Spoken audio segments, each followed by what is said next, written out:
Illustration, illustration का meaning it means showing by example और explain through example, मतलब example के द्वारा शो करना या फिर कहें एग्जाम्पल द्वारा एक्सप्लेन करना। जैसे यह सेक्शन है, प्रोविज़न है, यह इलस्ट्रेशंस हैं, एग्जाम्पल्स हैं। अब इन एग्जाम्पल्स द्वारा इस सेक्शन को एक्सप्लेन किया गया है। Illustrations are appended to a section of a statute with a view to illustrating the law explained in the provision। ये इलस्ट्रेशन जो है किसी भी सेक्शन के आगे इसलिए अपेंड किए जाते हैं, इसलिए जोड़े जाते हैं जिससे कि उस सेक्शन को, उस सेक्शन के अंदर जो लॉ है, कानून है, उसको एग्जाम्पल्स द्वारा एक्सप्लेन किया जा सके। Such illustration manifest the intention of the legislature. यह लेजिस्लेचर जो है, जो कानून बनाने वाले हैं, उनकी इंटेंशन को, उनकी मंशा को प्रदर्शित करता है। And can be referred in the case of ambiguity और रिपग्नेंसी।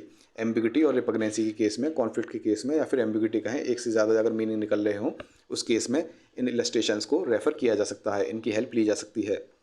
However, the court has said through various judgments that illustrations doesn't explain the whole principle contained in the section, nor does it curtail the ambit of the section।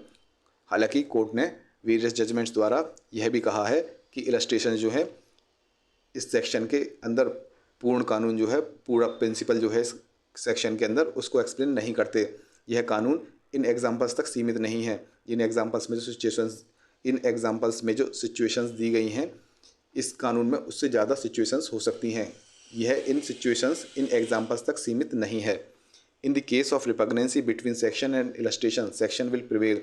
यदि ये section है, ये illustration है, यदि इन दोनों के बीच में कॉन्फ्लिक्ट होता है, दोनों यदि एक दूसरे को अपोज करें, ऐसी कंडीशन में सेक्शन को माना जाएगा, इलस्ट्रेशन को नहीं माना जाएगा। इट्स लिमिटेशंस वही हैं जो पहले हमने पढ़ रखी हैं, वही रिपीट हो रही हैं। पहली लिमिटेशन कि यदि वर्ड्स का मीनिंग क्लियर हो और लैंग्वेज एम्बिगुअस ना हो, ऐसी कंडीशन में इलस्ट्रेशन यूज़ नहीं किया जाता। यह कब यूज़ किया जाता है? जब मीनिंग क्लियर ना हो और लैंग्वेज एम्बिगुअस हो। इलस्ट्रेशन किसी भी वर्ड के क्लियर और प्लेन मीनिंग को कंट्रोल नहीं करता। इलस्ट्रेशन किसी वर्ड के मीनिंग और स्कोप को ना तो रेस्ट्रिक्ट करता, ना ही एक्सटेंड करता।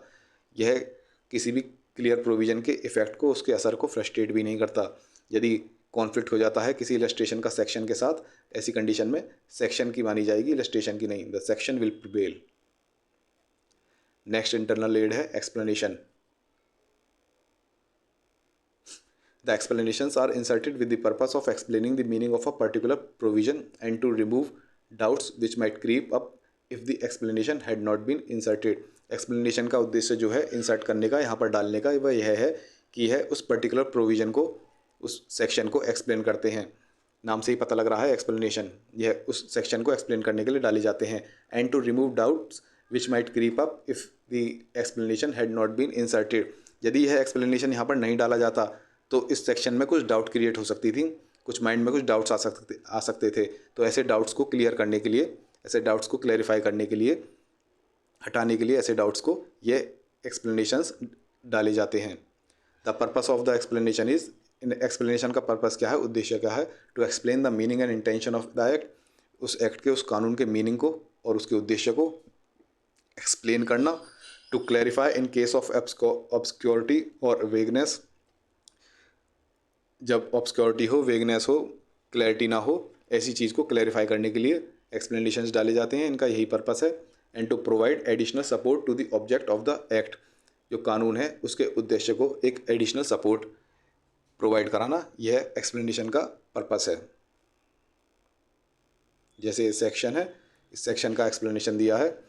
मान लीजिए अगर इसे एक्सप्लेनेशन ना होता तो इस सेक्शन में डाउट्स क्रिएट हो सकती थी। यहाँ पर सेक्शन में पूरी की पूरी एक्सप्लेनेशन दे रखी है जिससे कि ऊपर वाले सेक्शन में कोई डाउट क्रिएट ना हो। However, it doesn't expand or curtail the meaning of the provision।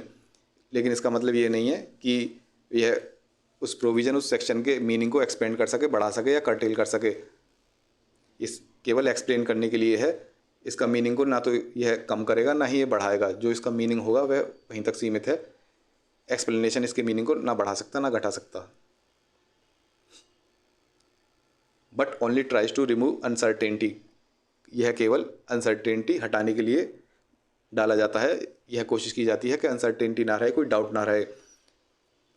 मान लीजिए ये एक्सप्लेनेशन नहीं होता तो डाउट हो सकती थी कि ट्राइबल एरियाज़ कौन से हैं, इन एरियाज़ में कौन कौन से प्रोविजंस लगेंगे, ऐसे ऐसे ये ट्राइबल एरियाज़ यहाँ पे बताए हुए हैं, सब यहाँ पे ये चीज़ अगर ये एक्सप्लेनेशन ना होता तो इस सेक्शन के अंदर ये चीज़ क्लैरिफाई ना होती।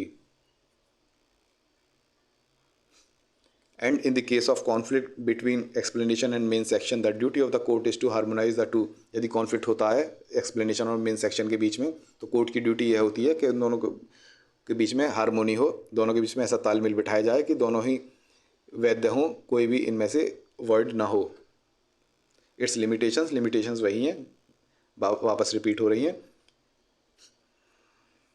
एक्सप्लेनेशन जो है, यदि वर्ड्स का मीनिंग क्लियर है और लैंग्वेज एम्बिगस नहीं है तो एक्सप्लेनेशन की कोई ज़रूरत नहीं है। यदि वर्ड्स का मीनिंग क्लियर नहीं है और लैंग्वेज एम्बिगस है तो ऐसे कंडीशन में एक्सप्लेनेशन यूज़ किए जाते हैं। एक्सप्लेनेशन जो है किसी वर्ड के क्लियर और प्लेन मीनिंग को कंट्रोल नहीं करते। एक्सप्लेनेशन किसी वर्ड की मीनिंग और स्कोप को ना तो रेस्ट्रिक्ट करते ना ही एक्सटेंड करते, कोई किसी क्लियर प्रोविज़न के इफ़ेक्ट को, असर को ना ही ये फ्रस्ट्रेट करते। यदि एक्सप्लेनेशन और सेक्शन के बीच में कॉन्फ्लिक्ट हो जाए तो पहली तो चीज़ है कि कोशिश करती है कि हार्मोनाइज हो जाए, दोनों के बीच में तालमेल बैठ जाए, लेकिन फिर भी ऐसा नहीं होता तो सेक्शन की ही मानी जाएगी, सेक्शन विल प्रिवेल। अब नेक्स्ट लेक्चर में हम प्रोविजो देखेंगे।